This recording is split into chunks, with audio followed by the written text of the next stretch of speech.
tutti ed è il mio piacere e onore di presentare Jeremy Piven al chiostro di San Giovanni.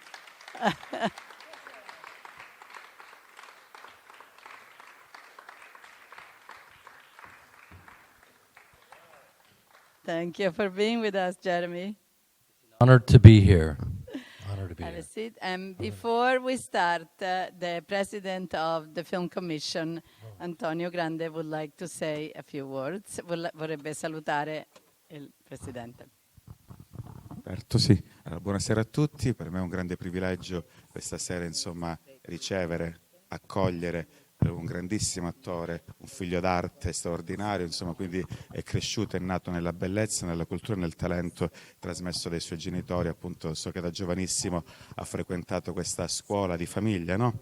Che era la Piven Theatre Workshop, e quindi è nato nel talento, ha debuttato giovanissimo nel film Lucas, no? Con una bravissima Winona Ryder, e poi una serie di successi. Nonostante lei è giovanissimo, ha una carriera ultra trentennale, sia televisiva, Will e Grace, poi lo farà lo excursus storico e cinematografico lo farà la signora Silvia. Intanto io nomino quelli che sono tra i miei film preferiti. L'elenco sarebbe lunghissimo, però l'ho amata soprattutto nel personaggio di Arnie in The Family Man con il bravissimo Nicolas Cage. L'elenco è veramente molto molto folto. Mi è piaciuto Promessi e Compromessi, che in italiano il titolo credo che in americano sia Miami Rhapsody, con Antonio Banderas e Mia Farrow. L'elenco è veramente lunghissimo. Scary Movie, Will e Grace, l'elenco è lunghissimo, quindi lo faccio fare poi in maniera più dettagliata e più professionale e deontologica alla signora Silvia.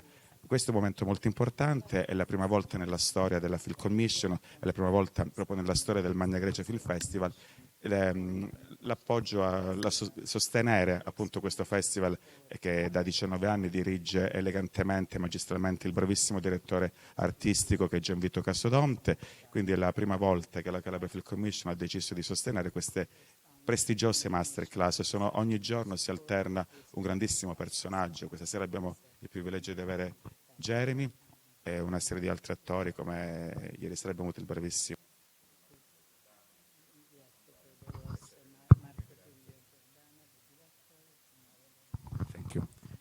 Quindi la Film Commission sostiene questi appuntamenti che hanno una matrice soprattutto culturale. Quindi siamo molto onorati della sua presenza, per un privilegio. So che ieri è arrivato direttamente da Los Angeles per noi, quindi non voglio rubare altro tempo, perché voglio giusto dedicarlo a lei, che è il nostro graditissimo ospite d'onore. Quindi benvenuto con un grande applauso ad una star, con una star del cinema internazionale. Noi siamo orgogliosi di averla qui questa sera. Prego. Grazie. Do we know how many people speak English in the audience today? Quante persone parlano inglese Okay. nel pubblico? 5 people. Bene, bene. That's adorable. Okay. So I'm going to be translating. Ma funziona questo? Sentite? Sì, funziona. I'm going to be translating. Thank God. for You're the you. best translator in the business. She's number one. Just want you to know that. Mi ha fatto un complimento. You don't know yet. No, I do know, believe me. Ok. Lui è Occio, è il mio cane che è venuto con me da Los Angeles, non mi lascia mai, e vedrete che quando la gente applaude lui abbaia così e viene sempre sul palco, ma insomma è la nostra mascotte. Non ve ne avete a male, per favore. Comincerò io oggi a fare delle domande e a fare una conversazione con Jeremy, però come sempre in queste masterclasses la cosa bella poi è sentire il pubblico, quindi dopo una mezz'oretta preparatevi delle domande, anzi è bello avere le domande dal pubblico. C'è un microfono che girerà e ci teniamo moltissimo, sia io che Jeremy, a sentire anche le vostre opinioni. Voglio anche dare il benvenuto fra noi a Domenico Vacca e a sua moglie Eleonora Pieroni. Domenico, come forse molti di voi sapete, è uno stilista e anche un costumista da vari anni di cinema e televisione, veste tantissimi attori di Hollywood, fra cui Jeremy Piven. I'm saying, Domenico is a designer and a costume designer, and he dresses many actors and actresses in film and television, including you. So I was giving the welcome to Domenico. Ok, grazie per essere con noi. I would have literally no style without Domenico. Dice che non avrebbe stile senza Domenico. Yes. I would look lost and homeless. Sembrerebbe perso e senza casa. Beh, devo dire quando ieri è arrivato l'abbiamo subito notato, che bel vestito è lui, Domenico Vacca. Bene, Jeremy, I would like to start. The commissario mentioned how you started your career really in a family that brought you probably into the world of acting. And so it would be nice to hear how that came about. Ho chiesto a Jeremy, come ha notato il Presidente, che lui è nato veramente in una famiglia di attori. I suoi genitori avevano una scuola di recitazione che Jeremy ha frequentato fin da ragazzino e quindi l'amore per la recitazione viene da lì. Magari non è una cosa che tutti sanno di Jeremy e quindi vorrei che ce ne parlasse. I was born 200 years ago in a small village in Chicago. 3 people think that's funny. This is going to be a long day. You better translate this, otherwise I'm going to Dice bomb. che è nato 200 anni fa in un piccolo villaggetto vicino a Chicago.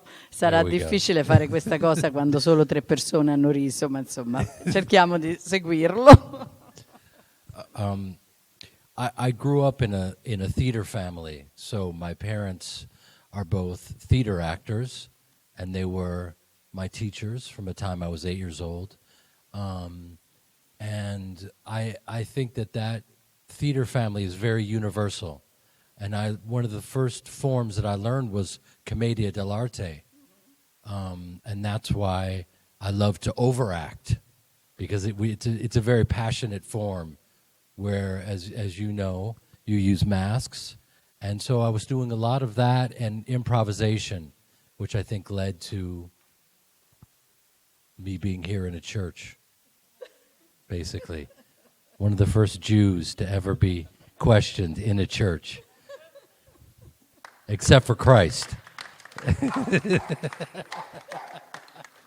Okay. I told you, he cheers on. Yeah. So Jeremy dice che in effetti è nato e cresciuto in una famiglia teatrale. I genitori erano insegnanti e hanno cominciato di recitazione, hanno cominciato a insegnarli da quando aveva 8 anni.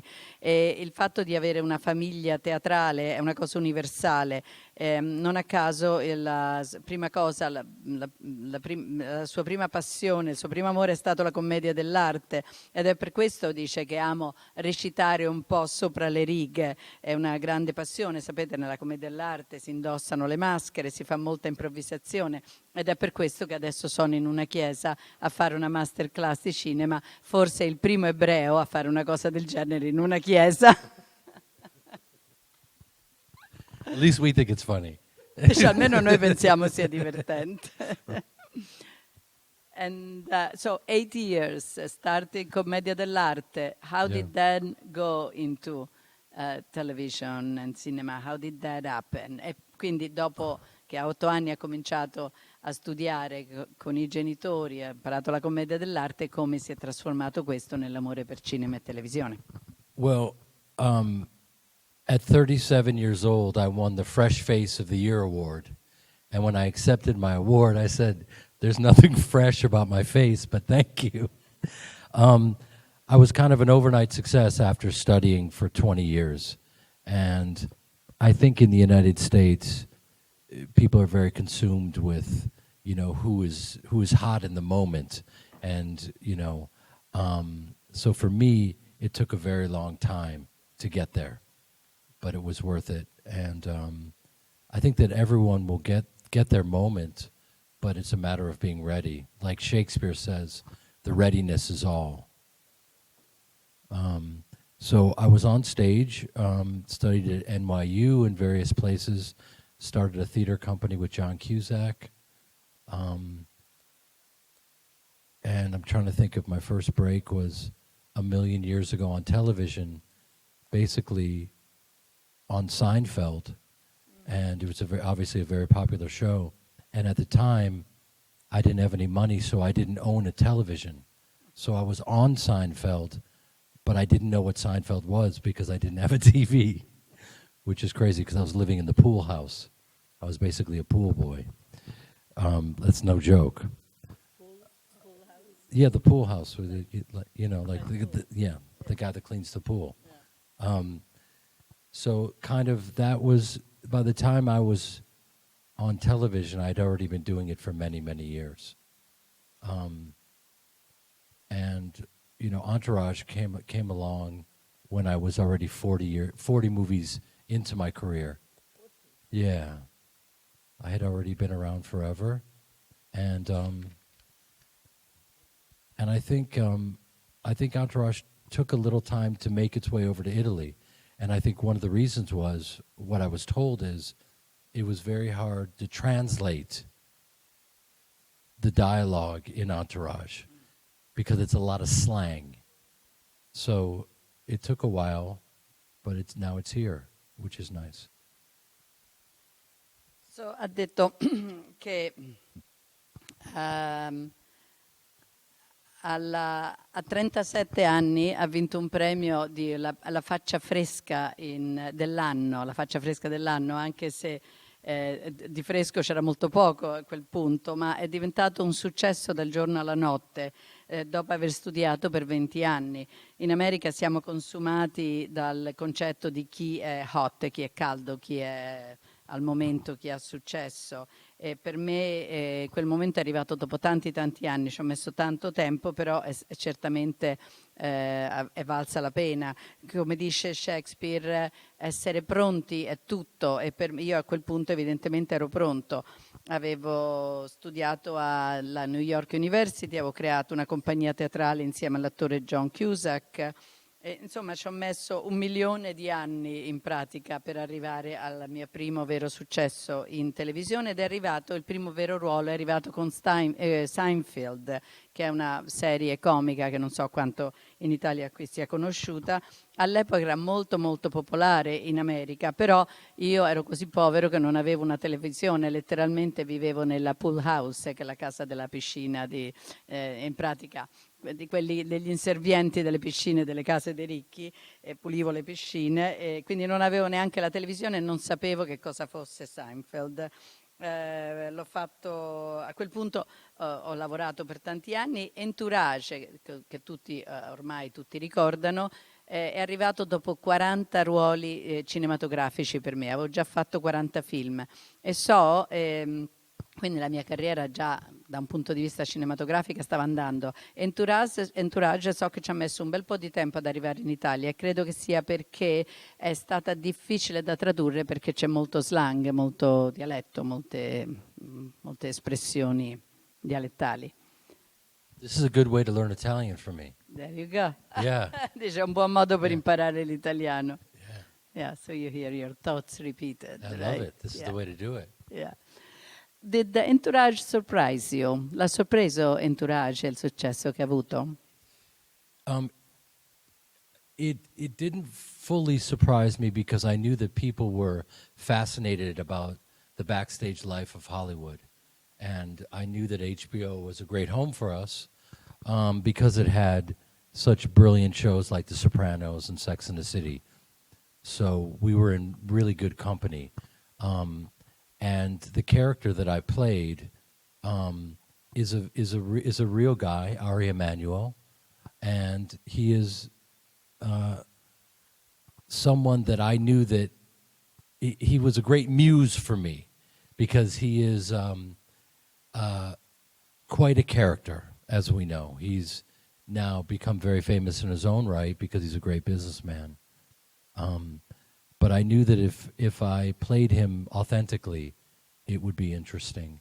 And so it's gone very well, and people are still very curious about the show. They want to see a reboot. And, it's very encouraging, and it's a great honor to know that people are still with us. Il fatto che Entourage abbia avuto tanto successo non è stata una completa sorpresa, perché sapevo che la gente è molto affascinata dalle storie che ci sono dietro le storie di Hollywood. Non a caso serie come I Sopranos e Sex and the City hanno avuto tanto successo. Il personaggio di Ari Gold che lui interpreta è basato su un personaggio di un agente vero che tutti noi conosciamo a Hollywood, Ari Emanuel, e questa è stata una bella notizia per me, perché era un personaggio famoso, tra l'altro era anche un grande businessman, e sentivo che se lo recitavo in modo autentico avevo modo di portarlo davvero alla gente. E ha funzionato, la gente decisamente ha seguito la serie, anzi si continua a parlare di un rifacimento, di un riportarla indietro. In fact, you made a film, there was also a film Entourage, come sapete c'è stato anche il film Entourage. So it's certainly the interest has been alive. And I can tell you firsthand, because I'm traveling doing stand-up comedy, that I get to see firsthand that people are really missing the show. And they almost miss it like comfort food. They want to see it, they miss this group, the entourage. And I knew that the character would be fascinating because he appears to be kind of a real player and someone that loves to run around and have many, many women. And the reality is he was monogamous to Mrs. Ari, but you thought that there was this interesting duality about him. And I learned very early on that if I told Perry Reeves, who played my wife, I said, no matter what I say to you, you wear the pants, so you're the boss. So I want to make my character all bark and no bite. Like she has the power. And I thought that was an interesting dynamic. And that ended up working out really well for us.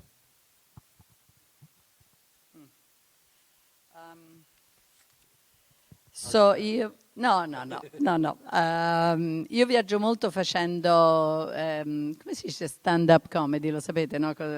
Facendo atti comici in teatri, improvvisazione, no? E lo sento parlando con la gente, dalle reazioni della gente, che lo show manca molto, la gente sente la mancanza, perché vedeva quello show come se fosse quello che in America chiamiamo il comfort food, il cibo a cui vai quando ti manca qualcosa, quando sei nostalgico e ti fa sentire bene. Ed è interessante perché Ari, il personaggio, sembra un vero donnaiolo con tante donne sempre, tante storie. In realtà non è vero per niente. Ari, il personaggio, così come il vero Ari, è molto monogamo, e mi è piaciuta recitare questa dualità. Io dicevo sempre all'attrice che recitava sua moglie, Perry Reeves, dice: guarda, quel modo in cui noi lo recitiamo è che tu sei il capo e io faccio tutto quello che tu dici, è un po' come il can che abbaia non morde, io sono quello che abbaia ma non mordo. Era una dinamica interessante fra noi due. Okay. All right. Va bene, Occio, grazie. How much is the word of Entourage? Then we'll talk about other things, but I know Entourage is still very dear to everybody, and you're right, we all miss it. How much is that word depicted in Entourage? The kind of word that you got to know as an actor in Hollywood. Ho chiesto a Jeremy quanto questo mondo, che in effetti a tutti manca di vedere in Entourage, il mondo che ci fa vedere in questa serie di Hollywood, è simile al mondo che lui poi ha imparato a conoscere come attore a Hollywood. We made a series in Hollywood about Hollywood. So I can tell you, if we didn't get it right and it wasn't authentic, we would have heard about it. So I think that it is very similar to what you saw. Those characters exist. It's funny because Domenico, I don't want to speak for him, but he has this story that he was making some clothes. He was outfitting Ari Emanuel, and Domenico said, "Listen, I also dress Jeremy." And I already said, I'm nothing like that guy. I'm nothing like him. You understand that? I'm nothing like that guy. And he got on the phone and started spinning around. Listen, I don't represent temperature. I represent talent, all right? I represent temperature, not talent. And you're not hot. So why the fuck would I represent you? And Domenico's looking at him going, that's exactly the character right in front of me, right? So, you know, the muses were everywhere for us. You know, the DiCaprios of the world, they are very loyal to their friends. They've had friends for decades. And so entourages are real. You know, it's a French word that has been around, you know, since the beginning of time. And it means many different things. And among other things, it means friendship, you know, and the group that you run with. And it's important to be loyal. And there's a lot going on in Hollywood. And, you know, we don't want to be negative, but one of the great positive things about it is this, that we depicted a group where the movie star was very loyal to his entourage. And also, you had an agent that was very loyal to his clients and would have done anything for him. And, you know, I think that, your question was, how close was it to the truth? I think there are many different truths in Hollywood, but I think that world does very much exist. And I think one of the reasons people gravitated towards it, because it was very authentic. So, guarda, abbiamo fatto una serie su Hollywood, a Hollywood, su Hollywood. Se non fosse stata autentica, credimi, ce l'avrebbero detto. È molto molto simile, queste persone esistono. Non voglio parlare per Domenico, ma Domenico racconta sempre una storia in cui a un certo punto lui ha vestito il vero Ari Emanuel, che lui interpreta. E Ari, il vero Ari Emanuel diceva: io non sono affatto niente, non ho niente a che fare col personaggio di Ari Gold. E Domenico gli ha detto: ma invece non mi sembra tanto. E lui ha detto: assolutamente no. Si è attaccato al telefono, ha cominciato a urlare, a sbraitare, a dire: io non rappresento la temperatura, io rappresento i talenti, nel senso non rappresento chi è caldo, chi è in voga, io rappresento il vero talento, urlando e sbraitando. E Domenico gli ha detto: beh, sei esattamente come Ari Gold. Ed è esattamente così che funziona. Tutte le nostre muse, le muse di questa serie erano tutte quante lì per noi. I DiCaprio del mondo, diciamocelo francamente, sono molto leali, hanno un entourage, una parola che esiste da tanti secoli, una parola francese che conosciamo bene, che significa in realtà, che implica amicizia, lealtà. Beh, i DiCaprio del mondo, così come come gli attori, sono leali. Significa, e così sono gli agenti, che sono estremamente leali nei confronti dei loro clienti, farebbero qualunque cosa per loro. Non vogliamo essere negativi, però sappiamo che la realtà poi è proprio quella, questo senso di amicizia e di lealtà. Did you find was there anything outrageous in the show that you felt this can be happening, or even then it was authentic? Ho chiesto perché ci sono dei momenti nello show, per voi che li avete visti, che sembrano impossibili da essere, tanto sono esagerati. Gli ho chiesto se gli è mai capitato di vivere uno di questi momenti. There were a lot of times where I thought my character was so seemingly cruel that I thought this is the episode where I lose the audience, you know, because he was, for instance, you know, he was very tough on his assistant Lloyd, giving him a lot of tough love. And I just thought, wow, how do I pull this one off? So it was a challenge every episode to try to make his methods, to make sure that they didn't alienate the audience. And so one of the devices that I figured out was that I played him where he would say something very cruel, for instance, but he would think that he's funny. So if I played a character that laughed at his own joke, even though he's being cruel, it was an interesting character tick where you could see, okay, he maybe thinks it's funny, but it may be very hurtful. So there were hopefully, listen, the reality is the audience never really abandoned, I don't think. They abandoned him or the show. So that was always an interesting challenge, which I think Doug Ellen, who wrote it, did a brilliant job doing that.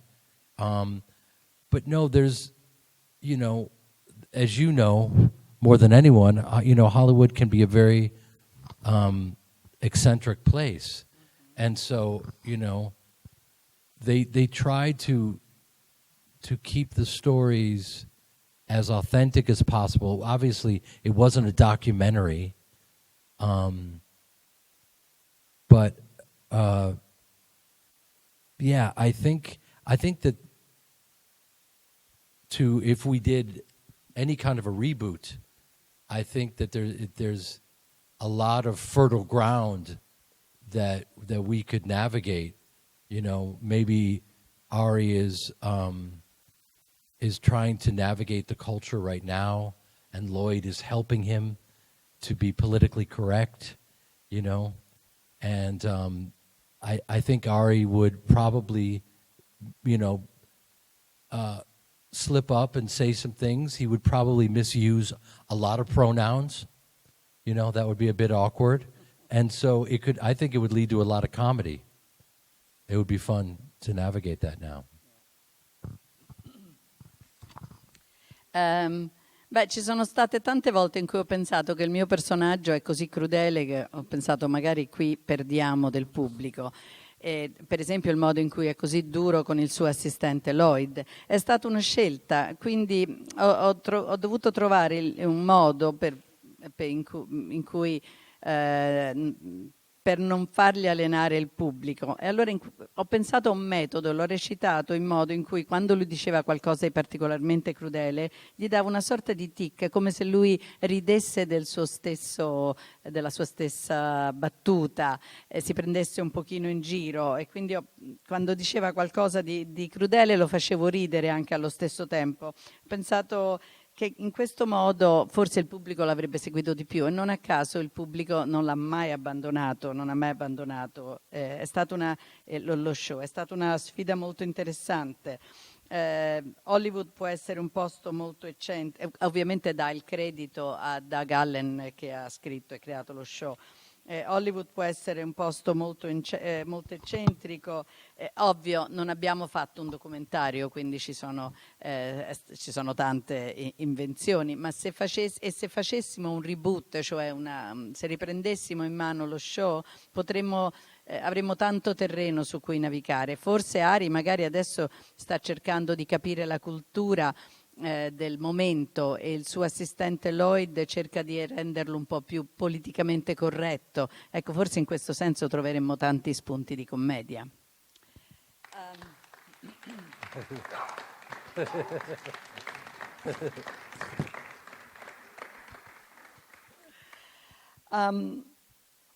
Have you, and now branching out a little bit, how important is the notion of an entourage? Have you ever had one for you as an actor? Or has it been more of a lonely path for you?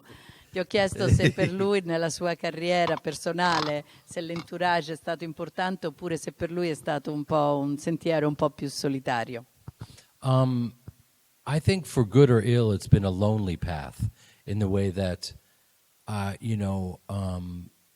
don't have an entourage, but I think there's something very empowering in doing it yourself, no matter what you experience, that to have your own back, and to make it out yourself and to navigate is, I think, very empowering. As you can see on Entourage, I think one of the many endearing things about it was Johnny Drama always saying, "Hey, do you have a role in there for me, bro?"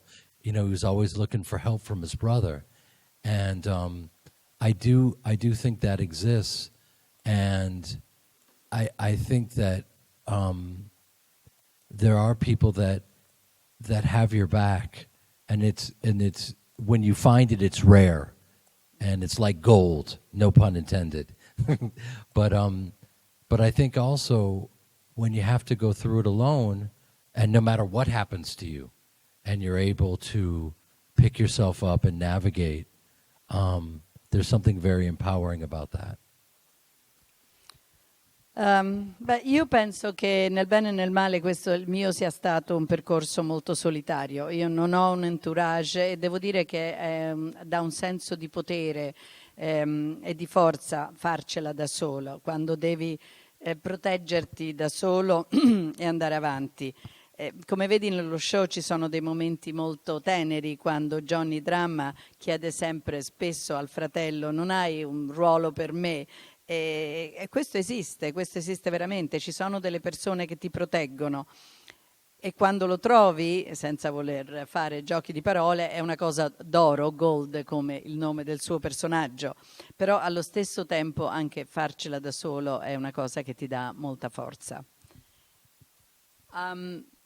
Recently you have, and I'm saying because the director is Italian, and I would love to just say a few words about American Night. You worked with an Italian director, Alessio Della Valle. It was an incredible cast, a movie, a thriller about art, lots of blood, and which we're still hoping to see in Italy. Tell us how this film came about, and how did you work with a first-time director? Jeremy ha fatto l'anno scorso, no, 2 anni fa, you did it 2 years ago, right? Yeah. 2 years ago. Ha fatto un film con un regista italiano al suo primo film, Alessio Della Valle, tra l'altro un bel cast, è un film, un thriller molto sanguinoso, con un connubio di arte, violenza, il thriller, c'era molto dentro. Gli ho chiesto come è avvenuta, come gli è arrivata questa storia e come è stato lavorare con questo regista alle prime armi. I spoke with Alessio, and I had read his script, and we spoke about the movie and the character, and I loved the fact that he had a background in art, and he represented almost all the characters himself. There were different sides of him, and I just thought it was a fascinating journey that I wanted to take part in. And we filmed it in Bulgaria, in Sofia, and we had to make it look like New York, which is one of the many fascinating things about Hollywood, is you travel to Sofia, Bulgaria, to make it look like your backyard, which is fascinating, to save 33.6%, But I get to see Bulgaria, It's, I wish, listen, I would love to make movies in Italy and just never leave. How great would that be? We met the mayor. Yeah, thank you. Okay, all right. Someone agrees. I mean, we just met the mayor. He would probably give us a little break to film here, We just have to think of what movie to make. I mean, that would be the dream, is to, to work in such a beautiful country. So hopefully that'll happen.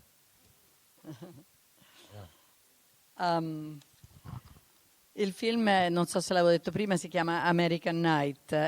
Avevo incontrato Alessio, il regista, avevo letto la sceneggiatura, avevo pensato che fosse interessante i vari personaggi.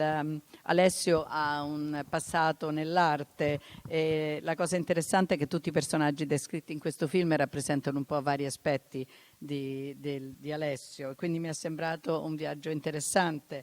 Abbiamo filmato a Sofia in Bulgaria, dove abbiamo riprodotto New York. È interessante che a Hollywood, che uno viaggia mezzo mondo, va dall'altra parte del mondo per riprodurre il tuo cortile di casa in Bulgaria, però così è la cosa affascinante del cinema. Infatti vorrei fare un film qui in Italia e ho incontrato il sindaco, chissà che magari non lo convinciamo a dare dei finanziamenti a fare un film qui, così non me ne vado mai più, e sto qua perché mi piace moltissimo. Good idea. Okay, yeah.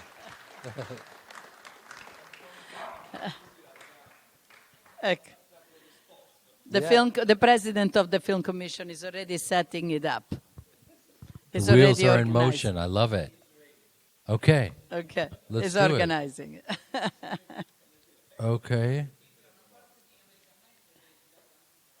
And you know that a portion of American Night was shot in Calabria. I did not Not know your that. roles, but not your Wow, parts. Non lo okay. sapeva. Dove? Interesting.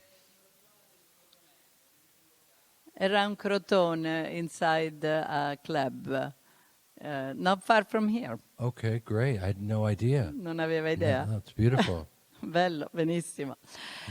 You then recently shot another movie with your sister that Yes. sounds fascinating and very important that nobody has seen yet. Tell us about it, The Professional.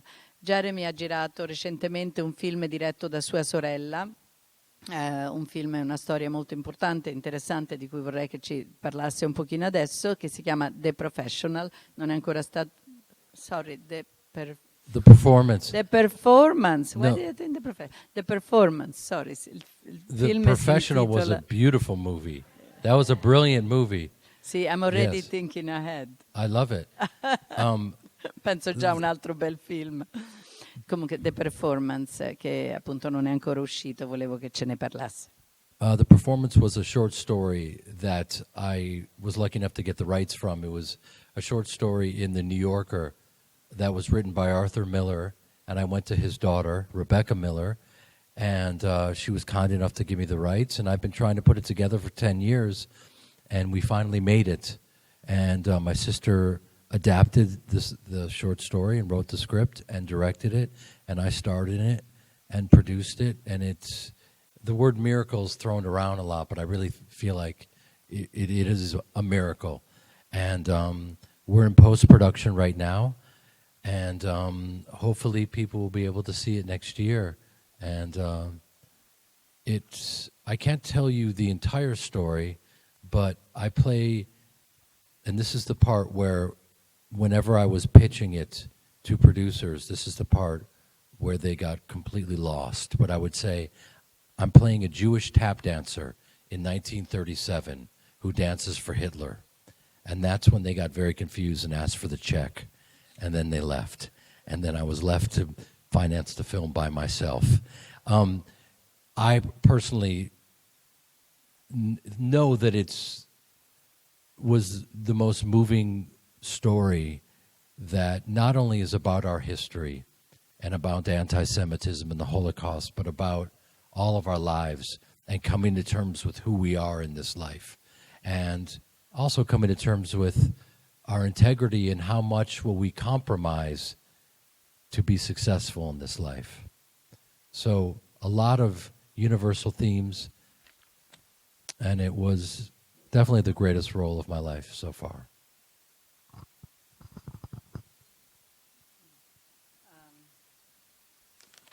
Il film, come dicevo, si chiama The Performance ed è tratto da un breve racconto che io avevo letto sul New York, un racconto di Arthur Miller, il grande scrittore che indubbiamente conoscete. Sono andato da sua figlia Rebecca che mi ha concesso i diritti. Questo succedeva 10 anni fa, ci ho messo 10 anni a mettere insieme questo progetto. Mia sorella l'ha adattato, io l'ho interpretato e prodotto, ma so che la parola miracolo è una parola che si usa un po' forse troppo spesso, ma in questo caso veramente è stato un miracolo ed è un miracolo aver fatto questo film. Siamo in post-produzione adesso, speriamo che esca l'anno prossimo, e pur non potendo dire tutto della storia, vi dico che io recito un ballerino di tap dance ebreo nel 1937 che ballava per Hitler. E questa è la storia breve che io, quando la raccontavo ai produttori a pranzo, dicevo queste 4 parole e loro dicevano ok, grazie, ci porti il conto, e se ne andavano, e io sono stato lasciato solo praticamente a finanziarlo da solo, perché però sapevo fin dall'inizio che era una storia estremamente commovente, perché è una storia perché è un film che parla della nostra storia, dell'Olocausto, e di quanti compromessi dobbiamo affrontare per poter farcela nella vita. Posso dire una cosa con certezza, che è il più grande ruolo che io abbia mai recitato, non mi sono mai visto così bravo. Grazie.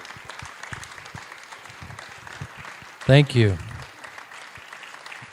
Although you haven't seen it, but thank you. I hope you all will see it. Yes. E spera proprio che abbiate modo tutti quanti di vederlo presto. How in your career have you found that might be important for you to develop your own stories, to get done what you want to see done as an actor? Quanto nella sua carriera gli è successo di dover lottare veramente da solo per crearsi, per produrre i ruoli che voleva fare? It's a great question. I think that it's very easy in this life to get used to certain ways of doing things.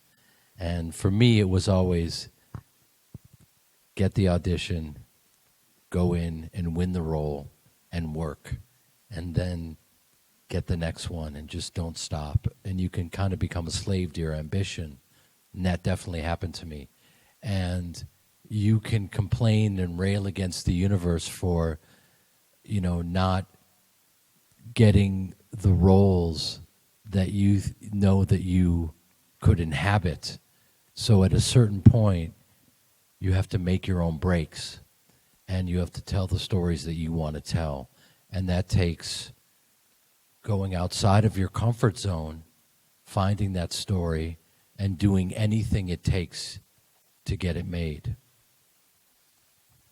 And that was definitely the case with the performance.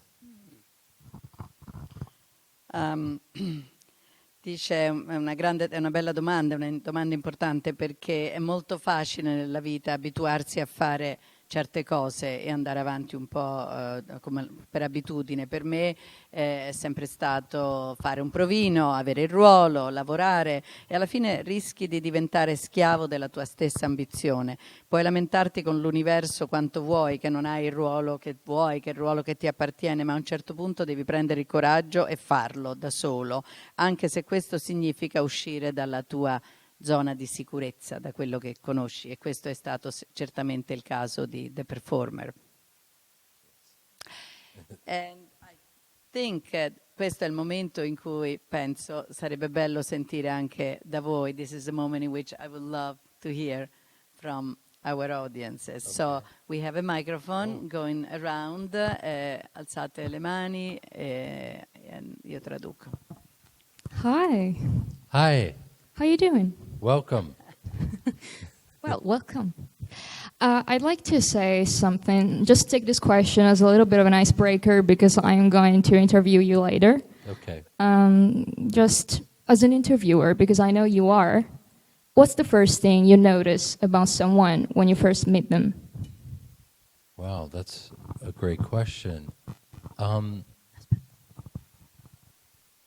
I think, you know, the older I get, the more I learn that, you know, there are certain things that you can't describe, and it's a feeling, an energy, a confidence that is hard to put in words that someone has, an aura, whatever, not to get too spiritual, but I think you experience their presence, and I think that can't lie. And so I think that's what I experience. Thank you so much. Thank you. Great question. Un momento. Volevi tradurre la tua domanda o te la traduca? Sì, sì. Ho chiesto semplicemente di prendere la domanda come un po' una rottura del ghiaccio, perché poi dopo avrò modo di intervistarlo in maniera più profonda, e chiedergli, essendo anche lui un intervistatore, cosa nota in una persona la prima volta che insomma la incontra. E Jeremy ha risposto, più invecchio più capisco che ci sono delle cose su cui non puoi veramente mettere il dito, ci sono delle cose in cui quando incontri una persona senti un po' l'esperienza che viene da loro, ed è quella sensazione di esperienza che mi porta a creare il primo contatto con loro. quell'esperienza Thank non you for tattile. being so percipient. Thank you for asking such a great question. Dice grazie per aver fatto questa bella domanda. Altri?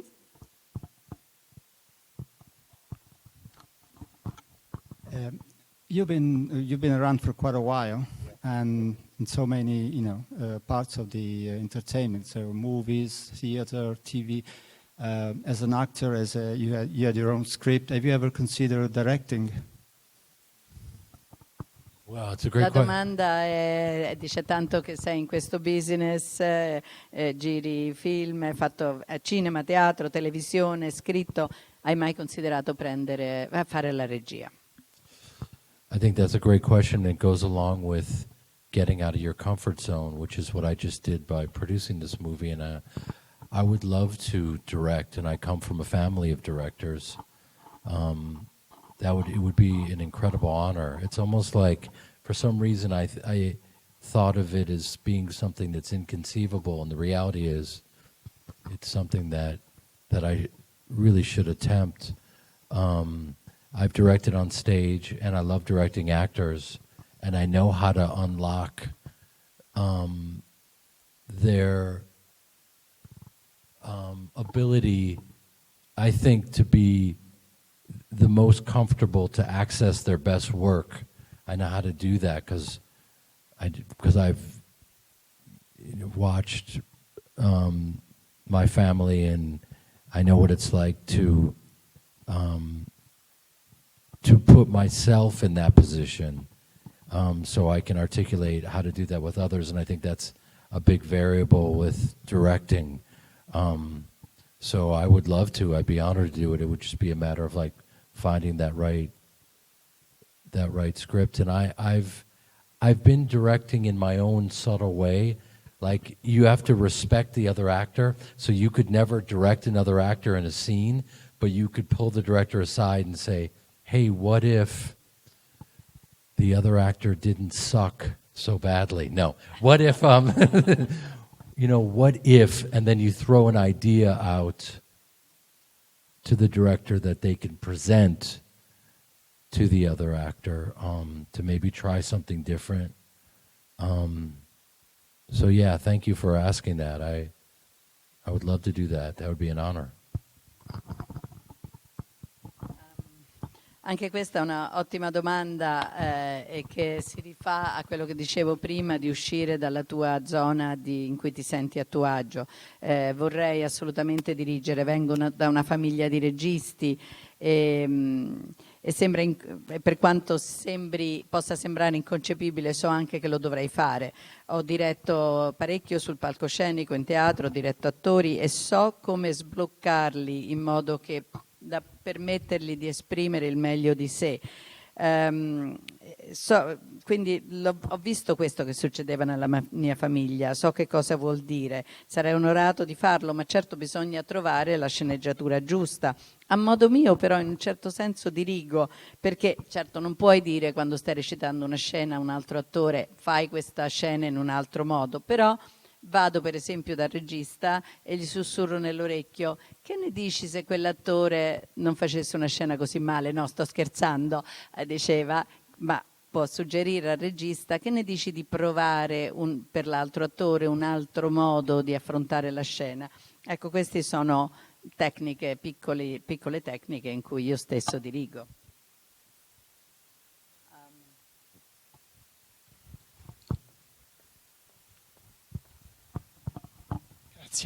Vorrei sapere gentilmente il rapporto tra serialità televisiva, quindi ora piattaforme di streaming, e cinematografia, perché secondo me, diciamo, il mercato si sta spostando sempre più su una produzione seriale e questo sta comportando anche, diciamo, una minore produzione di film autoriali, quindi venendo da un'esperienza sia di grande serialità televisiva che anche di grande cioè sotto la direzione di grandi registi come Tony Scott, Michael Mann, quindi proprio l'apoteosi dell'autorialità cinematografica. Vorrei sapere la sua posizione riguardo appunto questo rapporto ora, diciamo, che pende maggiormente dalla parte della serialità televisiva rispetto alla produzione cinematografica. Grazie. He wants to know your thoughts about the relationship between serial television and streaming and the cinema, because the market, obviously, as we all know, it's moving more and more towards serial productions and less auteur kind of films. You have worked in television serials, but also in the great cinema with directors like Tony Scott and Michael Mann. So you have that kind of experience. What do you think of this relationship?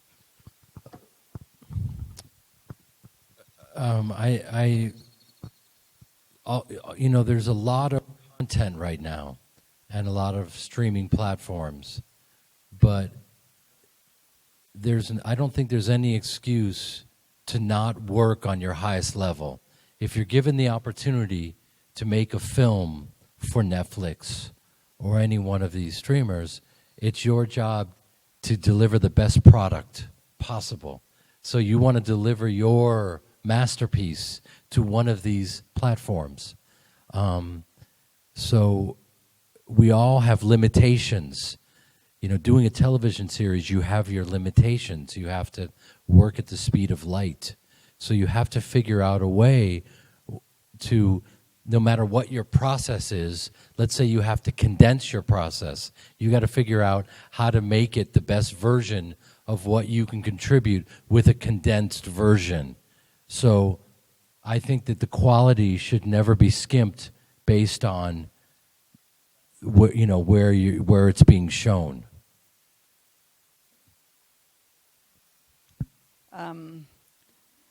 È chiaro che c'è tantissimo contenuto adesso e ci sono tante piattaforme di streaming, ma questa non è una scusa per non lavorare al tuo più alto livello. Devi sempre dare il tuo capolavoro a una di queste piattaforme. Quindi se fai un film per la Netflix devi dare il meglio di te. Lavoriamo, sappiamo tutti, a una velocità della luce, e quindi se devi condensare il tuo prodotto devi capire come farlo in modo da non perdere mai la qualità. Like I'll give you an example. An American football player who was on Entourage once said to me, when you do a take, and I'll kind of translate this to, because American football is different than European football.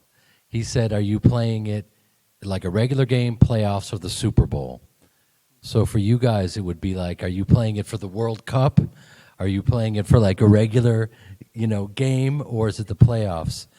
And he said, what are you going for every time you work? And I said, it's every time I perform, it's the World Cup. There is no other way. There is no phoning it in. I come from a family where you respect the space you occupy when you work. So I don't know any other way to do it.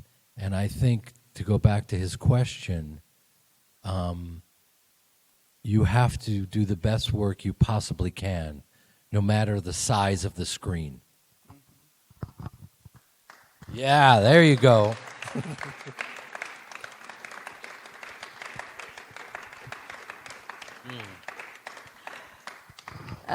Per esempio, una volta un giocatore di football americano che aveva fatto un'apparizione su Entourage mi diceva, e qui adatterò quello che lui mi diceva al pubblico europeo, mi diceva: ma tu quando reciti come se stessi facendo una partita normale o se stessi facendo il Super Bowl? Il Super Bowl è la nostra Coppa del Mondo, come sapete bene. Cosa cerchi ogni volta? E io gli ho detto, guarda, non c'è altro modo di lavorare. Ogni volta che tu reciti, ogni volta che fai qualcosa, stai sempre facendo la tua Coppa del Mondo. Non c'è modo, non c'è verso che la puoi. C'è un'espressione americana che dice phoning it in, che vuol dire alzi il telefono e fai la tua performance al telefono, come se la dicessi così, leggendo una cosa. Ed è un modo per esprimere, farlo così, un po' di malavoglia senza mettercela tutta. Ecco, non c'è modo di fare questo quando io lavoro, devi mettercela sempre tutta, non conosco altro modo. di fare quello che faccio come attore senza rendere il meglio di me stesso ogni volta. Thank you.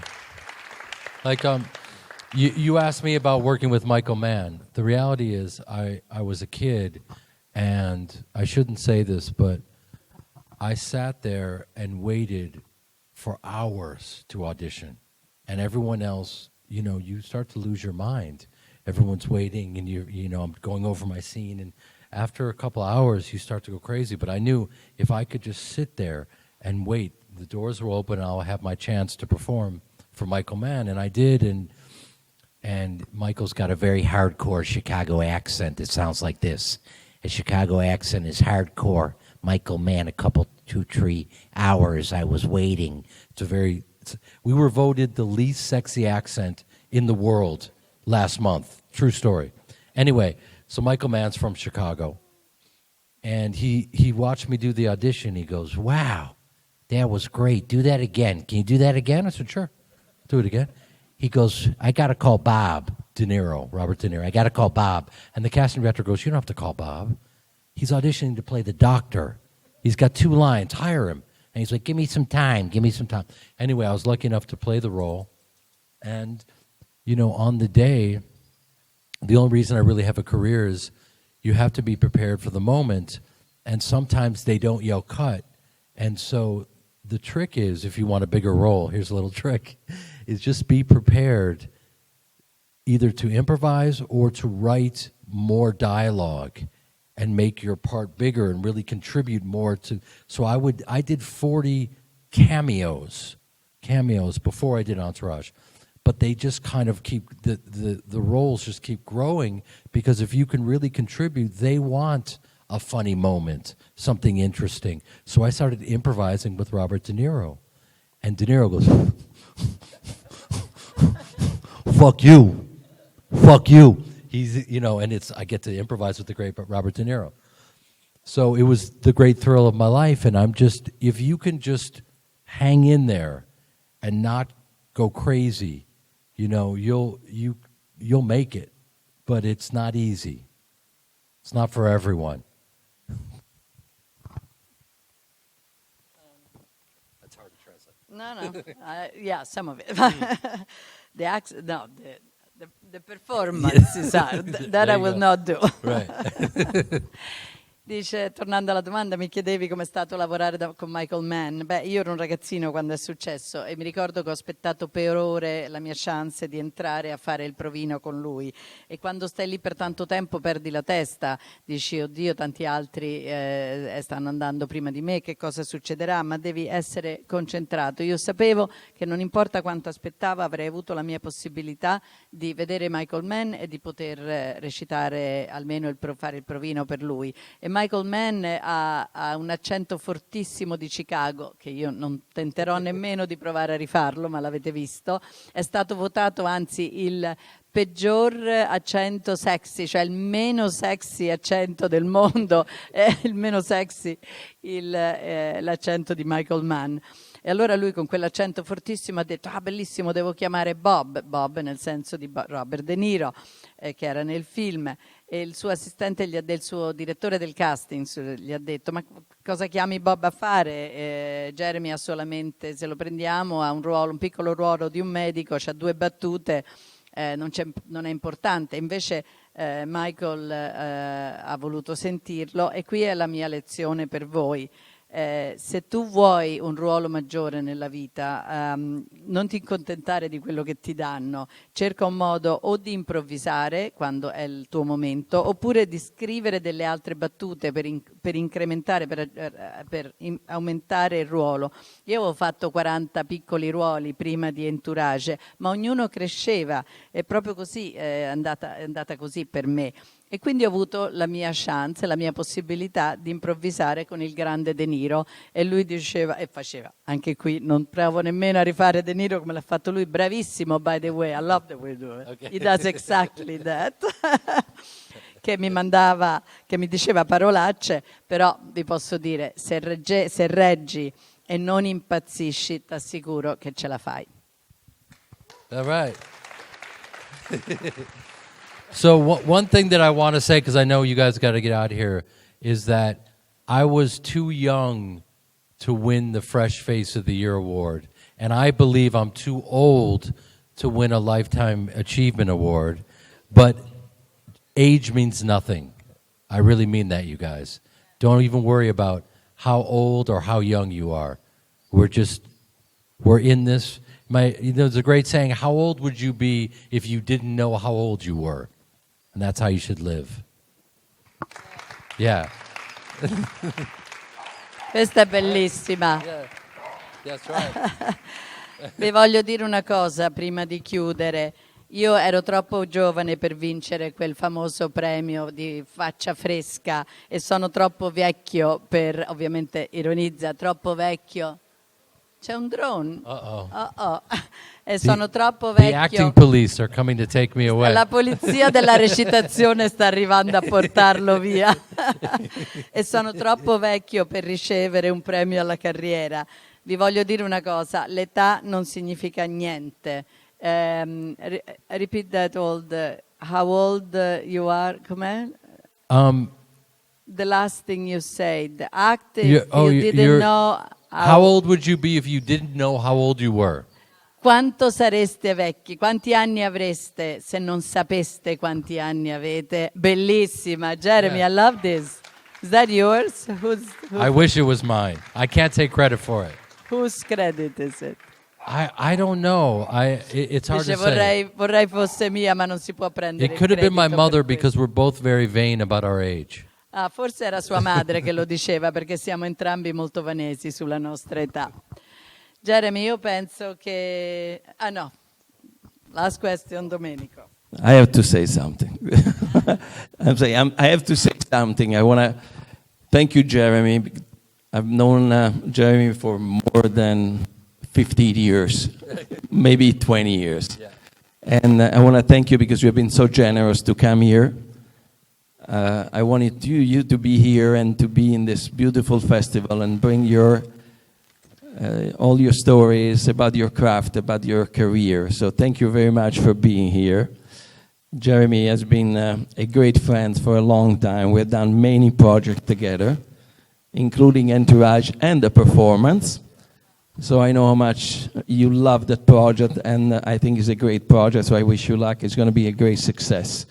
And Jeremy is an Emmy Award winner, and is a Golden Globe winner.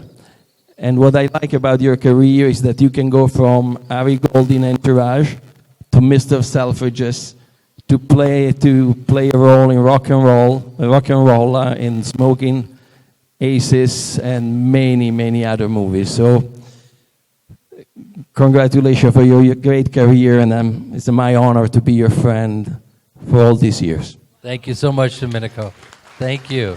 Appreciate it. Thank you, Domenico. Vi riassumo, Domenico dice grazie Jeremy, sono 15-20 anni anzi che ci conosciamo, Jeremy è stato così generoso a venire qui, volevo tanto, ci tenevo che tu venissi qui, portassi le tue storie, le tue belle storie sulla tua carriera, abbiamo fatto tanti progetti insieme, compreso Entourage, cui Domenico disegnava i costumi, e anche questo recente The Performance. Jeremy ha vinto Golden Globe, in fact I failed to mention your 6 nomination and 1 Golden Globe win, right? Yes, that's Yeah. right. Jeremy ha vinto, è stato candidato ai Golden Globe 6 volte, ha vinto un Golden Globe, e Domenico e Emmys ovviamente. Yeah. Domenico diceva hai fatto film nella tua carriera che sono andati dalla televisione al cinema, rock and roll, tanti altri film, e quindi sono onorato e felice della nostra amicizia. Grazie per essere qui. I'll say one thing. It's interesting, the Golden Globes are a very big deal, and I kept getting nominated, and the moment they announced that the writers have gone on strike and they're not going to televise the Golden Globes, I knew I was going to win. And sure enough, I won. And no one knows I won. It was... The good news is you win a Golden Globe. The bad news is no one knows. Oh, well. It's true, that was the year. Ay, ay, ay. Dice la cosa che ha voluto dire del Golden Globe è che i Golden Globe sono ovviamente una cosa molto importante ad Hollywood, e io lo sapevo il momento in cui hanno annunciato che ci sarebbe stato uno sciopero degli sceneggiatori e quindi i Golden Globe non sarebbero stati mandati in onda in televisione, e sapevo che quello era l'anno in cui avrei vinto. Infatti quello è l'anno in cui ha vinto. Thank you guys so much. Grazie. Grazie. Grazie a tutti per essere qui. Sì. Vabbè, adesso facciamo. Finito, no? O qua? Qua su. I'm going to leave the stage for a couple of photos of you with the president of the Film Commission and the institution. Absolutely, let's do it. Grazie. Thank you guys so much. Grazie.